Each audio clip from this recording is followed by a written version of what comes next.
Example number 7 R S Aggarwal से। कल मैंने आपको आर एस अग्रवाल में स्टार्टिंग के कुछ एग्जाम्पल्स बताए थे। आज हम एग्जाम्पल नंबर 7 से ले रहे हैं। देखिए ध्यान से क्या कहता है एग्जाम्पल नंबर 7, सुनिए और समझिए। एग्जाम्पल 7 में उसने कहा हमारे पास सेट एस जो है वो रियल नंबर का सेट है। आर कोई रिलेशन है इस तरह से कि R is a set of all A B such that A is less than equal to B square. आपको सबसे पहले चेक करना है, दिखाना है इसके अंदर कि show that it is non reflexive symmetric transitive. मतलब ना तो रिफ्लेक्सिव है, ना सिमेट्रिक है और ना ही ट्रांजिटिव है। तीनों में से कुछ भी नहीं है, ये बात आपको शो करनी है। तो पहले हम इसकी नॉन रिफ्लेक्सिविटी चेक कर रहे हैं।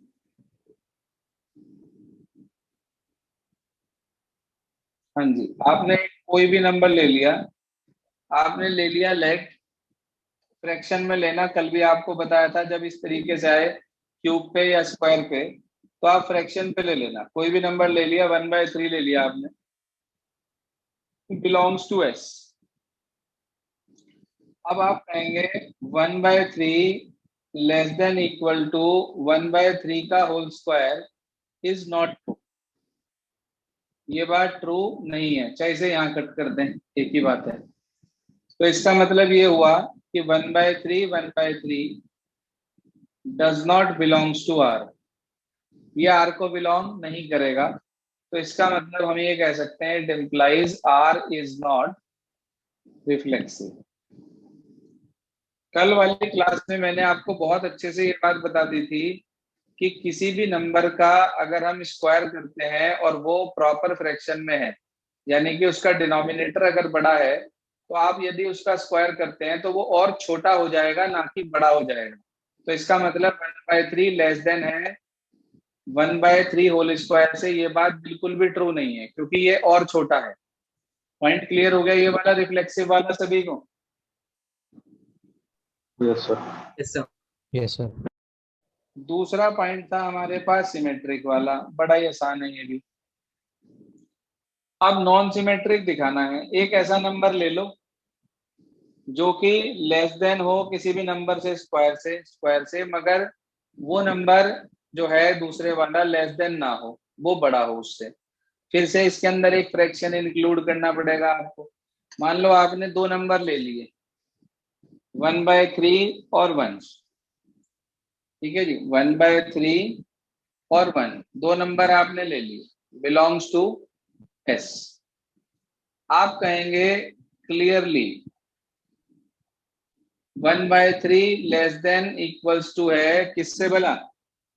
1 के होल स्क्वायर से। तो इसका ये मतलब हुआ इट इम्प्लाइज 1/3 1 बिलोंग करेगा किसको बेटे? आर को। बट लेकिन 1 लेस देन इक्वल टू नहीं है 1/3 के होल स्क्वायर से, या वैसे लिख दो इट इज नॉट ट्रू, जैसे ऊपर लिखा था हमने यहाँ पर। मर्जी आपकी है। आप बताओ 1/3 का स्क्वायर कितना होगा? 1/9। 1/9। Excuse me 1 sir. बाय, हाँ बेटे। सर बस एक बात पूछनी है सर, जैसे आपने इसमें ये करा 1/3 और 1 आपने लेट कर लिए, तो सर इसमें तो हम ये करते थे ना 1/3 और 1 तो हम आर खुद ही मान लेते थे ना। हाँ तो ये आर आपने में तो प्रूव मान करा। के तो चल रहे हैं। मैंने पहले ये बात बताई ना आपको कि हाँ ये वास्तविकता में इसके स्क्वायर से छोटा है, इसका मतलब ये आर में है। हम ऐसे दो नंबर लेके चलते थे जो आर में मौजूद होते थे। अब ये बात बतानी तो पड़ेगी कि हाँ सही में ये नंबर इसके स्क्वायर से छोटा है, इसका मतलब हम ये लेके चल रहे कि ये आर में है। मगर 1 का स्क्वायर 1 जो है वो 1/3 के स्क्वायर से छोटा नहीं है। तो इसका ये मतलब हुआ कि 1,1/3 does not belongs to R. इसके अंदर हम आर में लेकर ही तो चले। ये बात ऊपर समझाई है कि ये इससे छोटा है, तभी तो ये आर में है। ये आर में है मगर इसका उल्टा आर में नहीं है। तो इसका मतलब ये सर हो हम गया इसे इट ऐसे नहीं इम्प्लाइज। कह सकते। सर हम इसे ऐसे नहीं कह सकते कि 1/3 1 बिलोंग्स टू आर। तो ये वाली बात क्लियर हो गई कि 1/3 जो है वो स्मॉलर है या इक्वल है 1 स्क्वायर के। कह सकते हैं, क्यों नहीं कह सकते हैं? ठीक है। उस बात को ट्रू तो कहना ही पड़ेगा। बात एक ही है, चाहे पहले ये कह के ये कह दो, फिर क्लियरली नहीं लिखना आपको। हाँ सर, मैं वही पूछ रहा था। हाँ हाँ, कोई दिक्कत नहीं है, कह सकते हैं। अगला सुनो, इसके ट्रांजिटिव की बात कर रहे हैं। ट्रांजिटिव में आप 3 नंबर लेते हैं, नॉन ट्रांजिटिव दिखाना है आपको। 3 नंबर आप लोगों को कंसीडर करने होते हैं।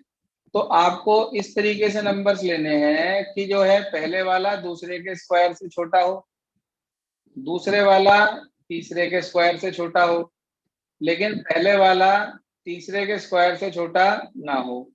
तब हम कहेंगे कि आर कैसा है हमारे पास, नॉन ट्रांजिटिव है।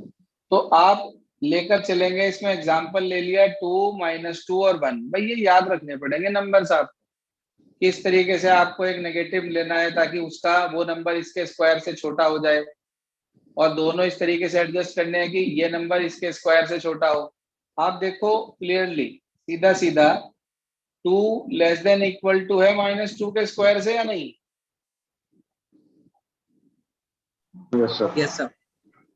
ऐसे ही -2 छोटा है या नहीं 1 के स्क्वायर से? Yes sir.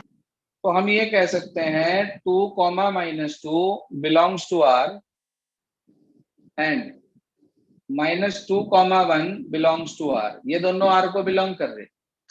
अब हमें ये प्रूव करना है कि ये आर में चेक करना है या नहीं है। तो आपने देखा 2 लेस देन इक्वल टू 1 के स्क्वायर से नहीं है, ये तो बड़ा है। तो इसका मतलब ये हुआ कि 2 1 does not belongs to R. It implies R is not transitive. बताओ जी, ये वाला पॉइंट क्लियर हुआ या नहीं हुआ? Yes sir. Yes sir. अब जरा 1 मिनट के लिए इसी के ठीक अगले एग्जाम्पल पे नजर मारो, बिल्कुल ऐसे ही क्यूब वाला। हाँ जी, तो उसके अंदर बिल्कुल ऐसे ही दिखा देंगे आप, पहले रिफ्लेक्सिव सेम मेथड से। Yes sir. Yes sir. ऐसे ही बिल्कुल सेम दिखा देंगे सिमेट्रिक, बिल्कुल सेम टू सेम मेथड से सिमेट्रिक हो जाएगा। सेम एग्जांपल ले लेना, रिफ्लेक्सिव में जो एग्जांपल लिया था स्क्वायर वाले के लिए वही क्यूब में काम कर जाएगा। सिमेट्रिक वाले के लिए जो एग्जांपल लिया था आपने स्क्वायर के लिए वही क्यूब वाले में काम कर जाएगा। अब आई बात ट्रांजिटिव की, इसमें क्यूब हो रहा तो -2 का क्यूब जो है वो -8 हो जाएगा, इसलिए इसमें नेगेटिव वाला नंबर नहीं लेंगे। बात समझ रहे मेरी?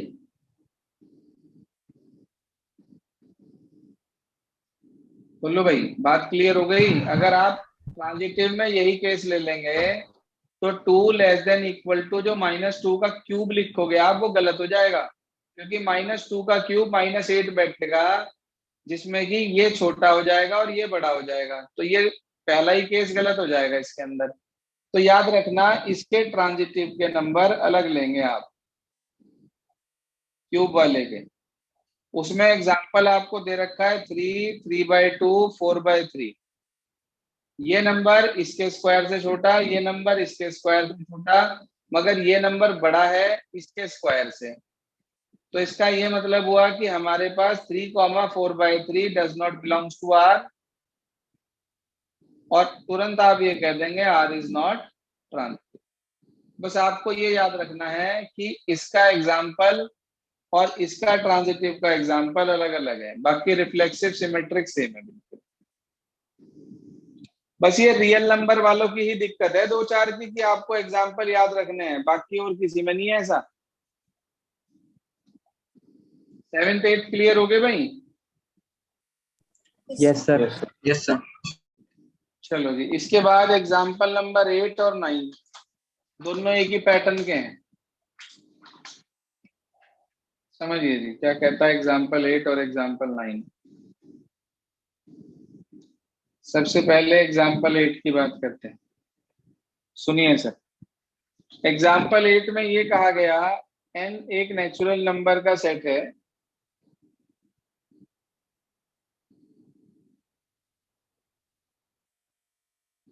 and let R be a relation in N defined by R is a set of all AB. हाँ जी, R is a set of all AB such that A is a factor of B. क्या मतलब है भाई इसका? इस statement का क्या sir मतलब ये है? वाला तो 9th एग्जाम्पल है। सर ए बी से डिवाइड हो सकता है। तो 9th ही तो लिया हमने।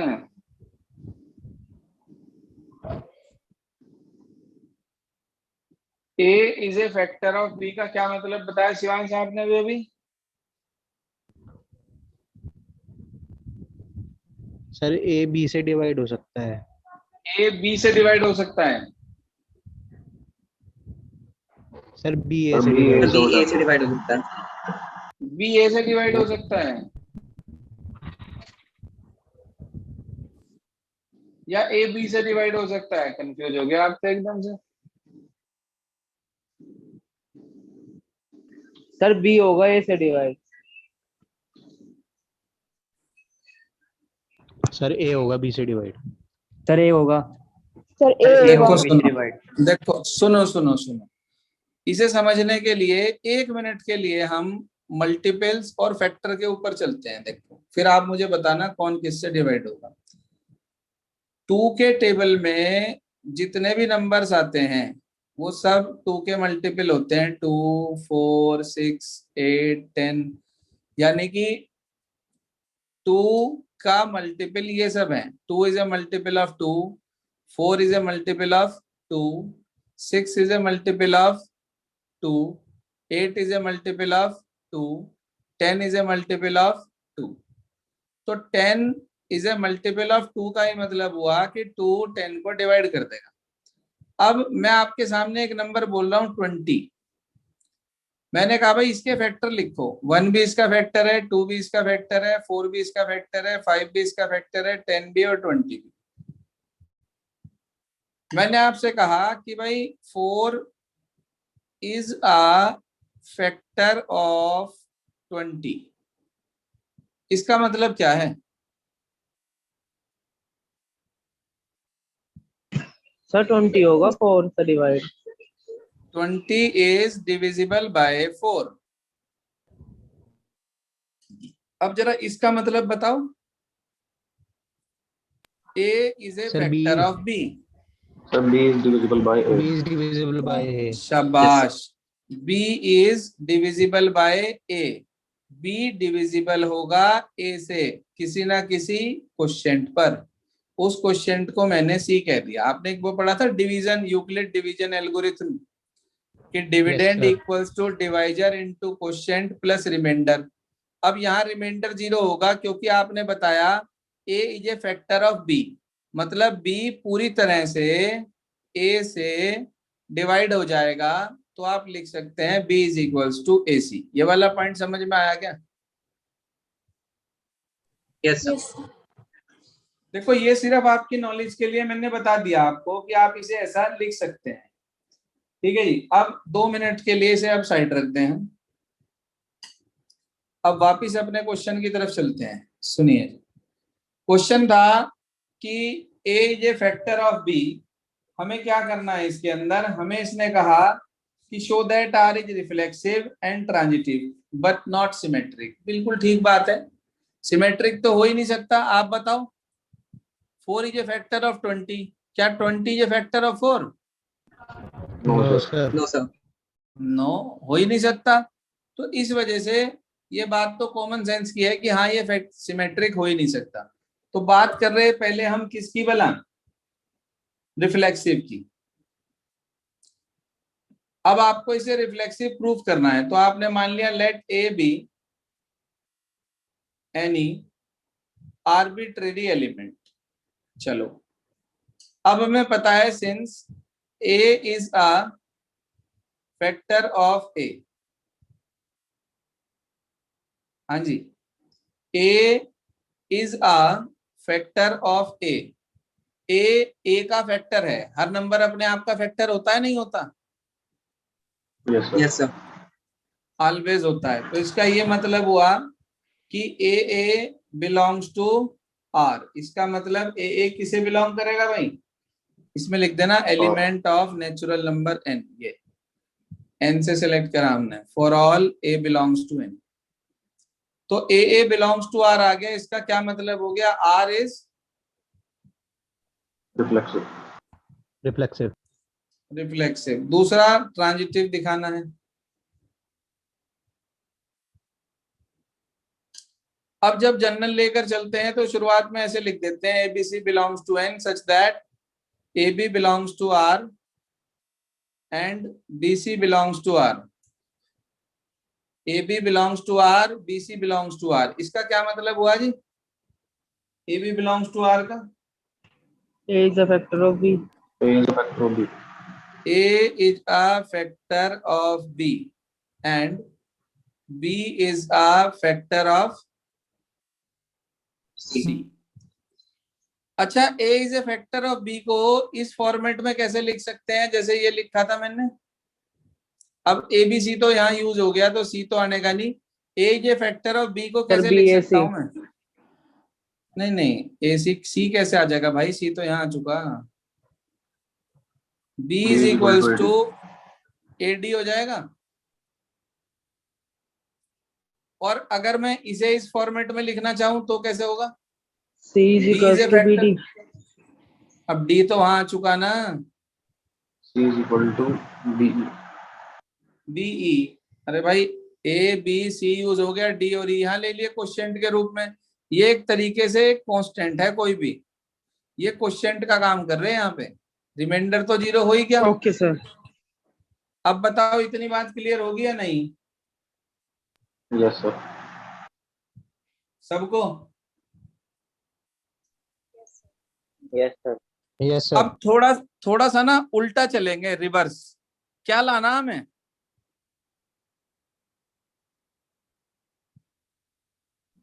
A is a factor of C। बिल्कुल, हमें लाना A is a factor of C, यानी कि हमें दिखाना है C is equals to A into F, कुछ ऐसा शो करना है ना। इक्वल में C चाहिए, यही तो। Yes sir. अब जरा ध्यान पूर्वक देखना मैं क्या करूंगा। आप कहेंगे C is equals to BE है, यहां से ले लिया, since C is equals to BE, कोई गलत तो नहीं लिया।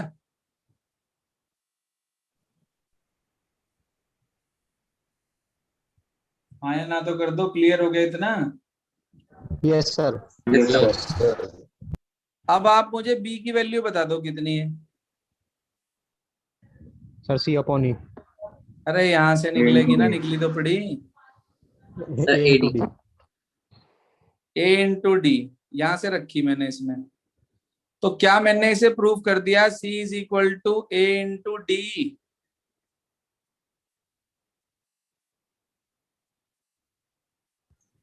देखो हमने ना ये बात रफ में निकाल ली पहले ही कि हमें ये प्रूव करना है,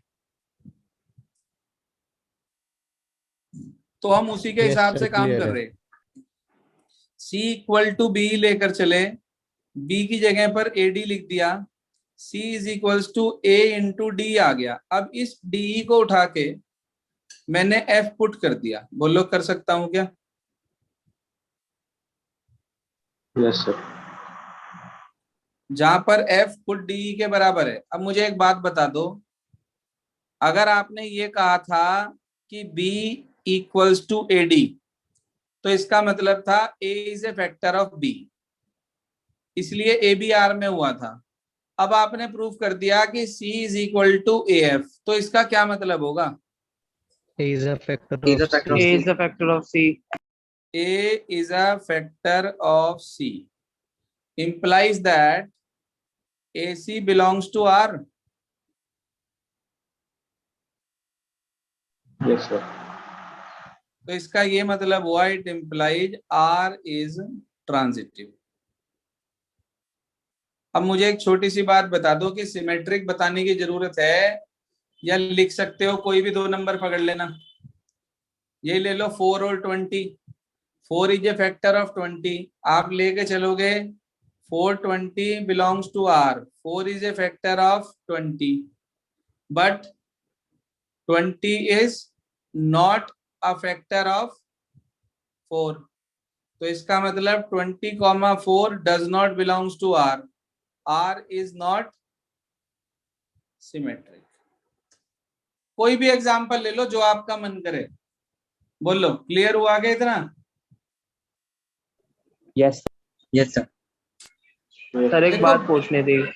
दो पूछो भाई। सर जैसे वो ट्रांजिटिव था, तो मैंने तो मतलब जैसे आपने कराया ना डी रख के सी हाँ। इक्वल्स टू बी ऐसे, सर मैंने तो डायरेक्ट कर देता, तो सर उसमें मार्क्स कटता है। 0 मिलेगी भाई, 0। ZERO, 0। 2 अंडे, आमलेट बनाओ या भुर्जी या हाफ फ्राई, जो आपको पसंद हो। बोल ले भाई, यहां तक क्लियर है सबको?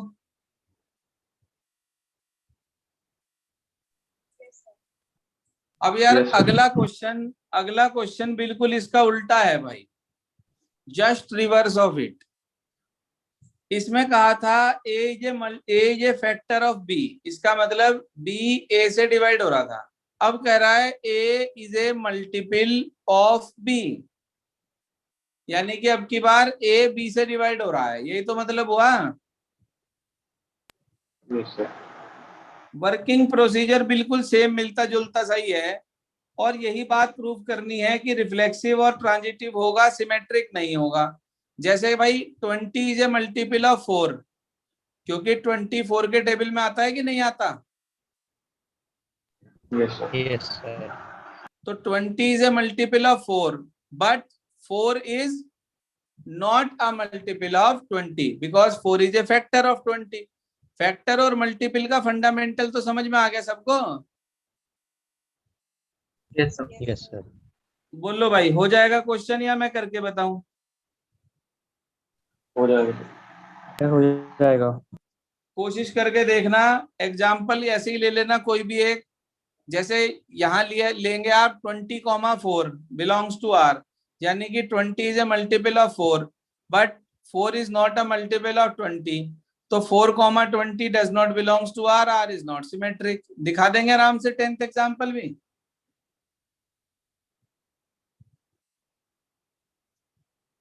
बोलो। Yes, Yes, sir. sir. Yes. चलिए इसके बाद आगे चलते हैं। अगला क्या कहता है वो समझिए ध्यान से। Example number 11। भाई अब तो कुछ पल्ले पड़ना शुरू हो गया होगा, या अभी भी बिल्कुल मामला ठन ठन गोपाल है?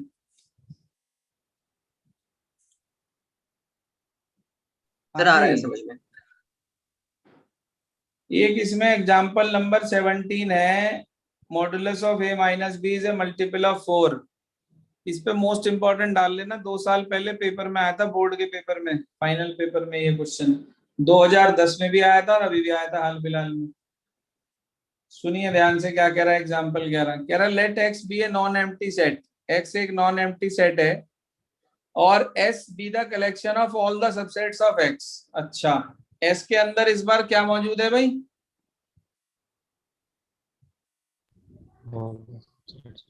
एक्स तो है एक नॉन एम्प्टी सेट, मतलब कोई ना कोई एलिमेंट उसमें जरूर है।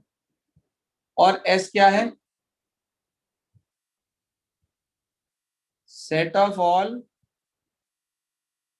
Subsets of x. ये बात समझ में आया क्या? क्वेश्चन तो क्लियर हो गया? Yes, sir. Yes, sir.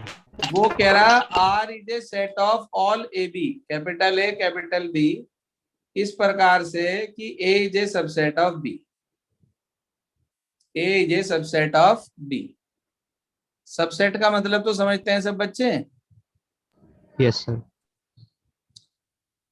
अब यूं कह रहा वो हमारे से शो करो कि भाई R is transitive but neither reflexive nor symmetric.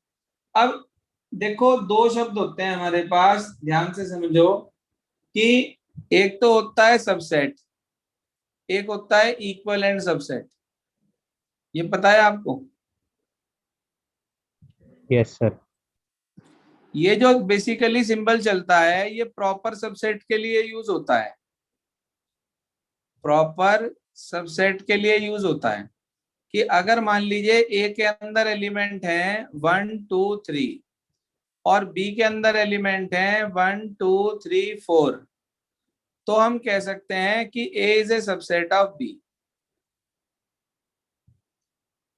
बात क्लियर होगी क्या?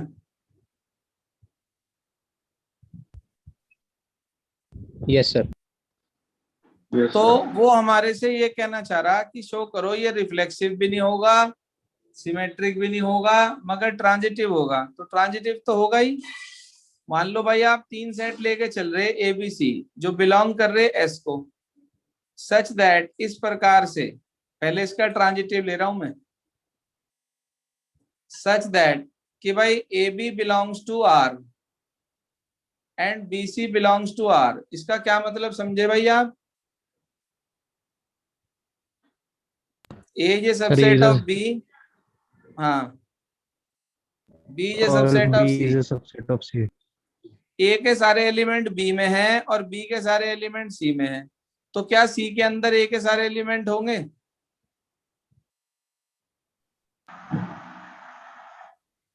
बोलो।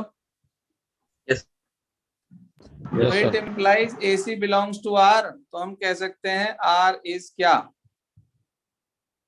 Transitive. अब सर नॉन रिफ्लेक्सिव और नॉन सिमेट्रिक दिखाना रह गया सिर्फ। तो नॉन रिफ्लेक्सिव के लिए अभी आपको बताया मैंने, ये सिंबल तो है नहीं यूज, ये वाला सिंबल यूज हो रहा है। ये सिंबल तो सबसेट के लिए होता है, प्रॉपर सबसेट के लिए। तो इसका मतलब कोई भी एलिमेंट, कोई भी सेट अपने आप